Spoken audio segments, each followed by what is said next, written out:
नमस्कार, मैं वैष्णवी चौहान और आप देख रहे हैं सुदर्शन न्यूज। आपका स्वागत करती हूँ आपका राज्य आपकी खबर में। खबरों की तरफ रुख करेंगे। फर्रुखाबाद से बड़ी खबर, माघ मेला रामनगरिया का शुभारंभ हवन पूजन के साथ हुआ। जिलाधिकारी आशुतोष कुमार द्विवेदी ने पूजा अर्चना कर मेला का आगाज किया। इस साल मेला क्षेत्र में सुरक्षा के कड़े इंतजाम किए गए हैं, जिसमें सीसीटीवी कैमरे, 7 वॉच टावर और 11 पुलिस चौकियों के साथ सुरक्षा बल तैनात किए गए हैं। इस साल मेला की वेबसाइट और लोगो भी जारी किया गया है। मेला में 25,000 श्रद्धालुओं ने पहले स्नान में गंगा स्नान किया। मेला क्षेत्र को सुरक्षा की दृष्टि से छावनी में तब्दील किया गया है। माघ मेला शुरुआत ये इलाहाबाद के बाद दूसरा मेला है जो अर्थकुंभ की तरह लगता है। सुरक्षा व्यवस्था क्या इंतजाम किए गए? आज मेला श्री राम नगरिया का उद्घाटन है, शुभारंभ है और पौष पूर्णिमा का स्नान भी है, जिसके दृष्टिगत पर्याप्त पुलिस बल लगाया गया है। इसी के साथ साथ ड्रोन कैमरों से निगरानी की जा रही है। 112 के वाहन भी संवेदनशील स्थानों पर लगाए गए हैं। लगातार निरंतर पेट्रोलिंग ड्यूटी की जा रही है। फ्लड कंपनी पीएसी भी हमारे पास है, इसका भी इस्तेमाल किया जा रहा है। प्राइवेट गोताखोर बोट सबको रिक्विजिशन किया गया है, सभी की सेवाएं ली जा रही हैं और जितने भी श्रद्धालु आ रहे हैं उनके लिए एक सुगम हम व्यवस्था उनको दे सके, ऐसा हमारा प्रयास है। और आज प्रातःकालीन से लगभग 7-8 हजार श्रद्धालु आके स्नान कर चुके हैं और लोगों का आना निरंतर जारी है। सर, माघ मेला रामनगरिया का शुभारंभ है आज, इसे बेहतर भव्य बनाने के लिए प्रशासन क्या सहयोग? देखिए जी, ऐतिहासिक सांस्कृतिक रूप से फर्रुखाबाद का महत्वपूर्ण मेला रामनगरिया मेला है, गंगा तट पर बसा हुआ है और इसको बेहतर बनाने के लिए जो भी आधारभूत सुविधाएं बेहतर हो सकती हैं किया गया है। आप देखे होंगे पीडब्ल्यूडी का रोड चौड़ीकरण के साथ पेंटेड हो गया है, अच्छा लग रहा है। जो गेटें बनी हुई हैं वो इसके सुंदरता को बढ़ा रही हैं। चौड़ी चौड़ी रोडें किए हैं और घाटों पर वाटर बैरिकेडिंग की गई है, फायर की सुविधाएं व्यवस्थित की गई हैं, सीसीटीवी कैमरा लगाए गए हैं, शौचालय, सामुदायिक शौचालय और समरसेबल पानी, सारी व्यवस्था अच्छी की गई है। ट्यूबलाइट्स की व्यवस्था अच्छी की गई है। पुलिस की व्यवस्था बहुत बेहतर की गई है। 500 के लगभग हमारे जो रिक्रूट हैं एडिशनल पुलिसिंग के लिए, सोशल पुलिसिंग में लगे हुए हैं, यथायोग सहयोग कर रहे हैं। नाविकों सबकी मतलब जो भी जरूरी चीजें हैं वो सब व्यवस्था हम लोग पूरी किए हुए हैं। आधिकारिक वेबसाइट जारी की जा रही है, क्या है? हाँ, एक वेबसाइट भी रामनगरिया मेले का हम लोग आज लॉन्च कर रहे हैं। देखिए, डिजिटल जमाना है, डिजिटल प्लेटफॉर्म पर, सोशल मीडिया प्लेटफॉर्म पर जब तक से हम अपनी चीज़ों को बेहतर रूप में प्रस्तुत नहीं करेंगे, लोग नकारात्मक चीज़ों को भी फैलाते हैं। इसलिए हम लोग आधिकारिक और प्रामाणिक सूचनाओं, जानकारियों से युक्त एक वेबसाइट भी आज लॉन्च कर रहे हैं। आज हम लोग एक इसका लोगो भी लॉन्च कर रहे हैं, जो कि रामनगरिया मेले के आध्यात्मिकता को, सांस्कृतिक वैभव को दो। चंदौली जिले से बड़ी खबर, पंडित दीनदयाल उपाध्याय जंक्शन पर माघ मेला को लेकर रेलवे ने पूरी तैयारियां कर ली हैं। डीडीयू मंडल के मंडल रेल प्रबंधक उदय सिंह मीना ने स्टेशन पर तैयारियों का जायजा लिया और अधिकारियों को आवश्यक निर्देश दिए। माघ मेला के दौरान ट्रेन में स्नानार्थियों की अत्यधिक भीड़ होती है, इसलिए अतिरिक्त ट्रेनों का परिचालन शुरू किया गया है। पैसेंजर होल्डिंग एरिया और काउंटर की व्यवस्था की गई है ताकि यात्रियों की सहूलियत बढ़ सके। डीआरएम ने यात्रियों से रेल वन ऐप से टिकट डाउनलोड करने की अपील की है। माघ मेला 3 जनवरी से शुरू होकर 15 फरवरी तक की सूचना है, जहाँ पे श्रद्धालुगण यात्री आएंगे और माघ मेला के लिए प्रयागराज जाएंगे और पटना की ओर जाएंगे और मौनी अमावस्या के दिन, संक्रांति के दिन ज़्यादा भीड़ की संभावना, उसी को मद्देनज़र रखते हुए एक्स्ट्रा ट्रेन्स की व्यवस्था भी की गई है जो चलाई जाएंगी और प्रयागराज से इस तरफ यहाँ डीडीयू जंक्शन पर भी आएंगी और उसके आगे भी जहाँ जहाँ श्रद्धालुओं को जाना होगा।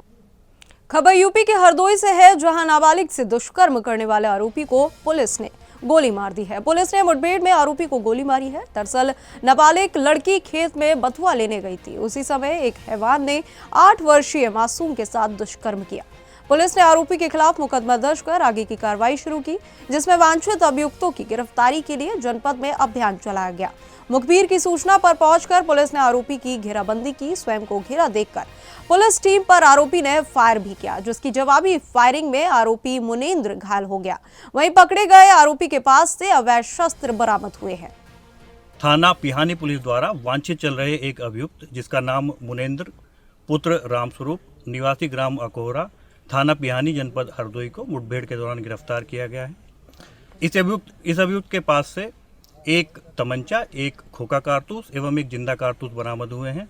मुठभेड़ में अभियुक्त के पैर में गोली लगी है, जिसको उपचार हेतु अस्पताल भिजवाया गया है। अन्य वैधानिक कार्रवाइयां प्रचलित है। थाना हरदोई से बड़ी खबर, संदिग्ध परिस्थितियों में एक नव विवाहिता की मौत हो गई, जिसके बाद परिजनों ने हत्या का आरोप लगाया है। ककराली गांव में एक नव विवाहिता का शव पंखे से लटकता मिला। परिजनों ने शव को फांसी से उतारकर सीएचसी पहुंचाया, जहां डॉक्टरों ने उसे मृत घोषित कर दिया। घटना की सूचना मिलते ही संडीला थाना पुलिस मौके पर पहुंची और शव को कब्जे में लेकर पोस्टमार्टम के लिए भेज दिया। पुलिस मामले की जांच कर रही है।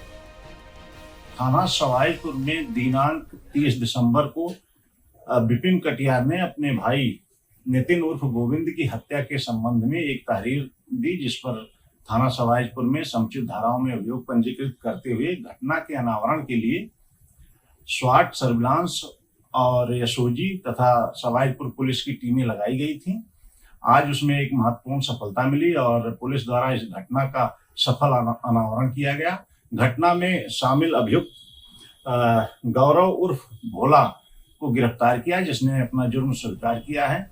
गौरव उर्फ भोला पर पूर्व से 8 मुकदमे भी पंजीकृत हैं। इनका आपराधिक इतिहास रहा है। पुलिस द्वारा इसमें हरदोई में पुलिस ने एक हत्या के मामले में आरोपी को गिरफ्तार किया है। आरोपी के पास से आला कत्ल मफलर बरामद हुआ है। सवाईजपुर कोतवाली क्षेत्र के कन्हेरी गांव में खेत में सो रहे एक व्यक्ति को गौरव नामक युवक ने मौत के घाट उतार दिया था। जानकारी के अनुसार यह हत्या ट्रैक्टर गिरवी रखे गए पैसों को लेकर विवाद के बाद हुई। आरोपी गौरव के खिलाफ पूर्व में 8 मुकदमे पंजीकृत थे। पुलिस ने स्पॉट सर्विलांस और एसओजी टीम की मदद से आरोपी को गिरफ्तार किया। थाना सवाईपुर में दिनांक 30 दिसंबर को विपिन कटियार ने अपने भाई नितिन उर्फ गोविंद की हत्या के संबंध में एक तहरीर दी, जिस पर थाना सवाईपुर में समुचित धाराओं में अभियोग पंजीकृत करते हुए घटना के अनावरण के लिए स्वाट सर्विलांस और एसओजी तथा सवाईपुर पुलिस की टीमें लगाई गई थी। आज उसमें एक महत्वपूर्ण सफलता मिली और पुलिस द्वारा इस घटना का सफल अनावरण किया गया। घटना में शामिल अभियुक्त गौरव उर्फ भोला को गिरफ्तार किया, जिसने अपना जुर्म स्वीकार किया है। गौरव उर्फ भोला पर पूर्व से 8 मुकदमे भी पंजीकृत हैं। इनका आपराधिक इतिहास रहा है। पुलिस द्वारा ललितपुर के थाना बानपुर पुलिस ने नाबालिग से दुष्कर्म के आरोपी से मुठभेड़ की। मुठभेड़ में आरोपी अमजद खान, जो कि 35 साल का है और कस्बा थाना बानपुर का निवासी है, घायल हुआ और गिरफ्तार किया गया। आरोपी के पास से 315 बोर का देसी तमंचा, 2 खोखा और 1 जिंदा कारतूस बरामद किया गया। पुलिस ने बताया कि आरोपी का उपचार जिला अस्पताल ललितपुर में किया जा रहा है और उसकी स्वास्थ्य स्थिति सामान्य है। अग्रिम विधिक कार्रवाई की जा रही है। 3-1-26 की प्रत है। थाना बानपुर पर पंजीकृत मुकदमा अपराध संख्या 337/25 की नाबालिग पीड़िता से दुष्कर्म के वांछित अभियुक्त अमजद पुत्र शकूर को थाना बानपुर पुलिस द्वारा पुलिस मुठभेड़ में गिरफ्तार किया गया है। अभियुक्त के बाएं पैर में गोली लगी है तथा अभियुक्त के कब्जे से एक अदद देसी तमंचा, 1 जिंदा तथा 2 खोखा कारतूस बरामद हुए हैं। अभियुक्त को प्राथमिक उपचार हेतु सीएचसी गोंडा जनपद के तरबगंज क्षेत्र स्थित अयोध्या तट पर आयोजित राष्ट्र कथा कार्यक्रम में उत्तर प्रदेश के ऊर्जा मंत्री एके शर्मा और बलरामपुर सदर विधायक पलटू राम ने भाग लिया। इस अवसर पर ऊर्जा मंत्री एके शर्मा ने कार्यक्रम की जमकर सराहना करते हुए कहा कि राष्ट्र कथा कार्यक्रम के माध्यम से देश के इतिहास और संस्कृति को नई ऊर्जा मिल रही है। मंत्री ने इसे एक महत्वपूर्ण कदम बताया और आयोजकों की तारीफ की। विधायक पलटू राम ने भी आयोजन की सराहना की और इसे प्रेरणादायक बताया।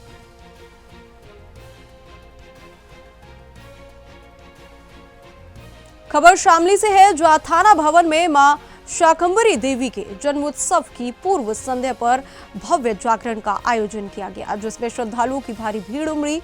इस अवसर पर पूर्व कैबिनेट मंत्री सुरेश राणा ने भी अपनी गरिमामयी उपस्थिति दर्ज कराई और मां शाकंभरी देवी के चरणों में शीश नवाया। उन्होंने कार्यक्रम की सराहना करते हुए कहा कि ऐसे धार्मिक आयोजनों से समाज में भाईचारे और सांस्कृतिक मूल्यों को बढ़ावा मिलता है। जागरण कार्यक्रम में भजन कीर्तन का सिलसिला देर रात तक चलता रहा। आयोजन का समापन माता की आरती और प्रसाद वितरण से हुआ। शाकंभरी देवी सेवा समिति 1 साल से कार्य कर रही है। 51 रुपए में बस ले जाती है 1 महीने में आखिरी शनिवार को। और आज मां शाकंभरी देवी के जन्मोत्सव पर एक भव्य प्रोग्राम हमारी समिति करा रही है और समिति बहुत ही अच्छी चल रही है, जिसमें हमारी समिति में 40 आदमी हैं और बहुत ही अच्छे कार्य कर रही है। और हर महीने 51 रुपए में प्रति व्यक्ति शाकंभरी देवी ले जाने का कार्य कर रही है। आज बहुत ही भव्य प्रोग्राम हुआ है और बहुत ही अच्छे। रूपीडिया थाना क्षेत्र के बनकुरी गांव में एक दिल दहला देने वाली घटना सामने आई, जहां साली ने अपने बहनोई की हत्या कर दी। जानकारी के अनुसार हत्यारोपी अपनी बहन के प्रेम विवाह से नाराज था और काफी दिनों से हत्या की योजना बना रहा था। आज दोपहर खेत से लौटते समय साली ने लाठी डंडों से हमला कर अपने जीजा को गंभीर रूप से घायल कर दिया, जिसके बाद उसे अस्पताल में मृत घोषित कर दिया गया। आरोपी फरार है और पुलिस उसकी तलाश कर रही है। ये सूचना मिली थी 4 बजे के आसपास। जो मृतक के परिवारीजन हैं, इन्होंने 112 पे सूचना दी थी। जैसे ही सूचना मिली तो यहाँ पे थाना प्रभारी रुपेडिया और मैं भी तत्काल मौके पर आ गए। तो यहाँ पे जानकारी हुई तो पता लगा है कि एक सादाब नाम का लड़का था, जिसकी शादी यही गांव की एक लड़की से हुई थी। उसका नाम आसमीन था और वो लोग यहीं पे रह रहे थे। आज लड़की के भाई द्वारा उस पर हमला कर दिया गया और उसमें उसके चोट लगी, जिसको ये लेकर के बाबागंज हॉस्पिटल गए, जिसने गंभीर देखते हुए उनको रेफर कर दिया गया था। ये लेकर के यहाँ से CSC नानपारा गए, जहाँ पे डॉक्टर द्वारा उनको मृत घोषित कर दिया गया। विधिक कार्रवाई अमल में लाई जा रही है, जो तहरीर दे रहे हैं। सीतापुर जनपद के मिश्रिक तहसील के परसौदा क्षेत्र स्थित नंदनी गौशाला में गौवंशों की गंभीर दुर्दशा सामने आई है। सुदर्शन न्यूज चैनल की टीम द्वारा बार बार शासन प्रशासन को इस स्थिति से अवगत कराया गया, लेकिन कोई प्रभावी सुधार नहीं हुआ। हिंदू संगठनों ने प्रशासन की लापरवाही और गौशाला प्रधान यूसुफ अली की कार्यशैली पर सवाल उठाए हैं। इसके बावजूद गौवंशों की दुर्दशा को लेकर प्रशासन ने कोई ठोस कदम नहीं उठाया। अब यह देखना होगा कि प्रशासन इस मामले में क्या कार्रवाई करता है।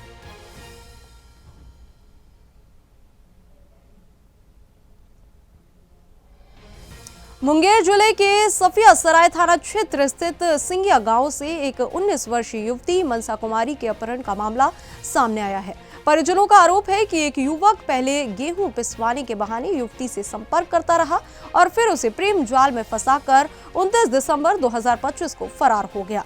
घटना के बाद सफिया सराय थाना में शिकायत दर्ज की गई और पुलिस ने जांच शुरू कर दी है। पुलिस युवती की बरामदगी के लिए संभावित ठिकानों पर छापेमारी कर रही है। और मैं मीनाजी से शादी कर चुकी हूँ। प्लीज़ परेशान मत कीजिए हम लोग को।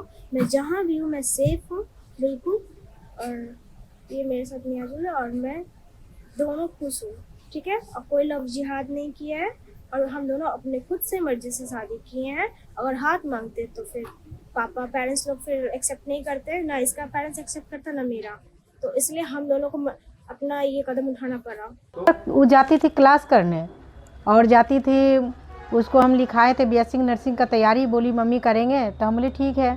हम उतना पढ़ी लिखी नहीं है, वो पढ़ी लिखी थी। उसके बाद वो जाती थी पारा इसमें क्या बोलता है हॉस्पिटल में, सरकारी हॉस्पिटल जो है मुंगेर का, उसमें जाती थी, कुछ प्रैक्टिकल करने के लिए जाती थी। उस दिन भी रोज़ के भांति जाती थी और 7 बजे आती थी। 7 बजे एकदम पक्का घर, कितनों लेट हुआ तो 7 बजे घर आ जाती थी और खुशी खुशी आती थी और पढ़ाई भी करती थी। बीच में वो मोबाइल ली और उसके बाद अब क्या इसमें क्या हुआ ये हम नहीं जानते हैं। उसके बाद उस दिन निकली कि माँ हमको घर से जो है बुलाया है हॉस्पिटल में से, किसी का बच्चा धुलैया करवाना है। तो इतने में हम बोले कि क्यों काहे तुम जाएगी, इतना ठंडा के दिन है। तो बोली नहीं मम्मी हमको जाने दो। तो हमने ठीक ही है, रोज़ जाती है। तो हमने कितना बजे आएगी, तो बोला आज लेट होगा 7 बजे हम आ जाएंगे। हमने ठीक है। तो उसके बाद जो वो आई नहीं, जब आई नहीं तो मेरी बड़ी बच्ची के पास जो है कुछ लिख करके भेजी कि हम जा रहे हैं यहाँ से बेंगलोर से हैदराबाद जाएंगे। लड़का बोला है हमको कि हम जो है इसको नौकरी लगा देंगे, सब चीज़ कर देंगे, हमको खोजने की कोशिश न करें। मम्मी पापा सॉरी, दीदी सॉरी। तो मेरी बच्ची जो है ऑफिस में काम करती है, वो थरथराने लगी है। वो आई है, नानी को बोली कि नानी से ममता भाग गया है। तो बोला ममता से हमको क्या काम है? तो बोला नहीं, मनसा से उसको भगा ले गया है एक मुस्लिम का लड़का जिसका नाम है नियाजुल। हम जानते भी नहीं थे कि उसका नाम नियाजुल है। जिस तरह से ये तथाकथित लव जिहाद का मामला चल रहा है और बांग्लादेश में हिंदुओं को मारा जा रहा है, फिर भी अगर प्रशासन और मुस्लिम समाज कुछ नहीं कर पा रहा तो इसका भरजोर बरसना ही नहीं, उनके घर पर घुसकर उनको पीटना भी चाहिए। ये लव जिहाद नहीं, ये आतंकवाद है। ये हमारी माँ बहनों के साथ किया जाने वाला छेड़खानी, इसको झूठा नाम लव जिहाद, लव जैसे शब्द को बर्बाद करना, और ये जिहाद, ये आतंकवादी मानसिकता की कहानी है। ऐसे आतंकी मानसिकता के लोगों को घर से उठाकर पीटना चाहिए बीच चौराहे पर। जिस तरह से मुंगेर में ये घटना हुई है सिंधिया की, कि छोटी बहन मनसा को उठाकर शादी के परिप्रेक्ष्य ले गया, धर्मांतरण करने के लिए ले गया लव जिहाद के नाम पर। तो ऐसे में ऊपर से उसके जब पिताजी जाते हैं उसके घर पे, उसको धमकी देते हैं चाहे कुछ भी कर लो, थाना को कर लो, पूरा खनका को उठा देंगे। अरे तुम्हारे खनका की तो ऐसी की तैसी, अगर जो मुस्लिम तुम्हारे साथ खड़ा रहेगा ना तो पूरा हिंदू समाज, 120 करोड़ हिंदू समाज तुम्हारे घर पे कूट कर मारेगा तुमको। और जहां तक मुझे पता है, मुस्लिम समाज भले ही तुम्हारे साथ हो, जो लोग इस्लाम के जानकार हैं वो तुम्हारे। राजस्थान के चित्तौड़गढ़ जिले के कनौज कस्बे से एक सनसनीखेज मामला सामने आया है, जहां एक दलित हिंदू युवक को जिहादी मानसिकता के लोगों ने बुरी तरह से पीट कर घायल कर दिया। उपचार के दौरान युवक की मौत हो गई। घटना के बाद इलाके में तनाव फैल गया और प्रदर्शन करने वाले लोग मुआवजे, आरोपियों की गिरफ्तारी और फास्ट ट्रैक कोर्ट में सुनवाई की मांग करने लगे। प्रशासन ने प्रदर्शनकारियों से समझौता किया और मुआवजा देने का आश्वासन दिया है।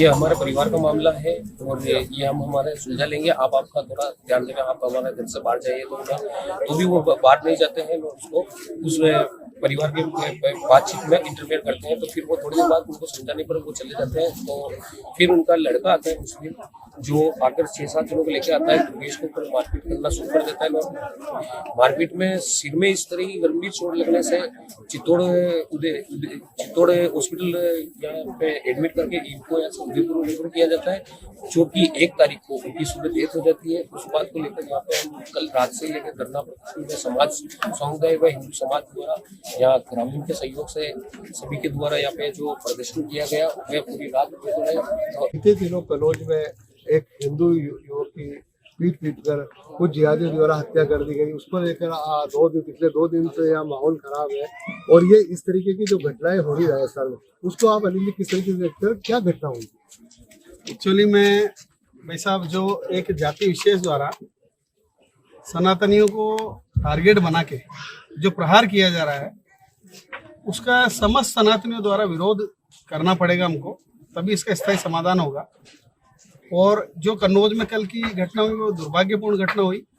इसमें हमारे एक भाई को सरिये से मार के उसकी हत्या कर दी गई। और कल से जो गतिरोध यहाँ चल रहा था, क्योंकि वो गरीब आदमी था, उसके परिवार को कुछ आगे आजीविका का साधन नहीं था, तो हमको सूचना मिली तो हम आए और पूरे प्रशासन से बात करके, पूरे समाज जनों से बात करके, सर्व समाज से बात करके उस पर कुछ हमने सामूहिक रूप से निर्णय लिया। तो उसमें निर्णय की कुछ प्रमुख बातें मैं आपको बता दूं। एक तो उस पीड़ित परिवार के किसी परिजन को आदित्य बिरला सीमेंट में उसकी योग्यता अनुसार नौकरी दिलाई जाएगी। और जो सरकार का 50 लाख रुपए का जो प्रपोजल है वो प्रशासन द्वारा बना के भिजवाया जाएगा, जिसकी हार्ड कॉपी समस्त सार्वजनिक समाज को दी जाएगी। तीसरा, जो स्थानीय विधायक महोदय हैं उनकी भी इसमें काफी सराहनीय भूमिका रही और उनने 3 लाख रुपए अपने जेब से, अपने व्यक्तिगत खर्च से पीड़ित परिवार गरीब होने के नाते दिए हैं। यानी इस तरीके से पैसा देके और किसी परिवार के सदस्य को क्या उसकी क्षतिपूर्ति कभी पूरी नहीं की जा सकती है, लेकिन उसको चूंकि पूरे परिवार एक व्यक्ति के जाने से रोड पे आ जाता है, उसके लिए ये एक फौरी सहायता है जो हमारा फर्ज बनता है पूरे यदि कोई नहीं देता तो सर्व समाज मिलकर उसकी चिंता करता। लेकिन यहाँ के जो सरपंच साहब उन्होंने 3 लाख रुपए अपने व्यक्तिगत कोष से देने का निर्णय लिया है। एक 500 से 1000 फुट का जो भूखंड है, चाहे व्यवसायिक भूखंड हो चाहे आवासीय भूखंड हो, जो भी उपलब्ध हो पंचायत में वो दिलाया जाएगा। उसके अलावा जो जिहादी हैं उनके 7 मुख्य आरोपी हैं, उसके पीछे प्रशासन जांच करके देखेगा और कौन कौन हो सकते हैं। तो उन 7 जिहादियों के जमीनों के कागज देखकर यदि वो अवैध है तो उन पर बुलडोजर चलाया जाएगा। ऐसा एसडीएम मैडम और एडिशनल एसपी मैडम ने हमें आश्वासन दिया है। और भविष्य में ऐसी घटनाओं की पुनरावृत्ति नहीं हो, इसके लिए सर्व सनातनियों को हमने कहा है कि आप सबको एकजुट होना पड़ेगा, क्योंकि ये घटनाएं नहीं तो दिन प्रतिदिन बढ़ती रहेगी। तो सबने हमको विश्वास दिलाया कि हम आपके साथ हैं, पूरा समाज, हिंदू समाज एक है। और यदि ये वापस कुछ ऐसी पुनरावृत्ति होती है तो उसका पुरजोर विरोध करेंगे और उसका मुंह तोड़ जवाब देंगे। जिस प्रकार उत्तर प्रदेश सरकार तुरंत एक्शन लेते हुए जिहादियों का इलाज करते हैं, उनकी बिल्डिंगें ध्वस्त करते हैं, उनके घर ध्वस्त करते हैं, वैसे राजस्थान सरकार को भी ऐसे मामलों में जो जिहादी द्वारा कोई कृत्य किया जाता है हिंदू समाज के व्यक्तियों के ऊपर, तो उनका तुरंत एक्शन लेके और उनको मकानों को ध्वस्त करना चाहिए। एक दूसरा, जो कार्रवाई आप जो कह रहे हो ना कि फंडिंग, ये फंडिंग 100% होती है। आप लघु जाति के मुद्दे उठा लो, लघु जाति के मुद्दे उठा लो, उनको 15-15 लाख 20-20 लाख रुपए इनको हिंदू बेटियों को ले जाने पर मिलते हैं जिहादियों द्वारा। और कई मुद्दे में हमने पकड़ा है, मामले पकड़ा है और उसके अंदर क्लियर हुआ है। तो इनके अंदर सरकार से मैं मांग करूंगा, यहाँ के प्रशासन कुछ नहीं कर पाएगा, ऊपर के प्रशासन जो मुख्यमंत्री है उनसे मांग करूंगा कि इसमें इनकी फंडिंगों की जांच की जाए, फंडिंग कहाँ से आ रही है, किस प्रकार सभी इनके बड़े हुए हैं, बाकी कुछ नहीं है। और अब हम सब हिंदू समाज एकजुट है, एकत्र है और एकता का प्रदर्शन आपने देखा हुआ कल से लेकर अभी तक चल ही रहा है, तब जाकर प्रशासन झुका है और इनके ऊपर कार्रवाई किया। अगर कार्रवाई नहीं होगी तो भविष्य में हम बड़ा आंदोलन करेंगे, उसका स्वयं जिम्मेदार हमने कहा प्रशासन आप होंगे। अभी जो प्रदर्शन कर रहे थे उनसे पुलिस और प्रशासन की वार्ता हो गई है। उन्होंने कुछ मांगे रखी थी प्रशासन और पुलिस के सामने, जिनमें आपसे सहमति हो गई है और सहमति के बाद में वो यहाँ से चले गए हैं। और फिलहाल इस बुलेटिन में इतना ही। देश और दुनिया की तमाम खबरों के लिए हमारे साथ बने रहें और देखते रहें सुदर्शन न्यूज। जय हिंद।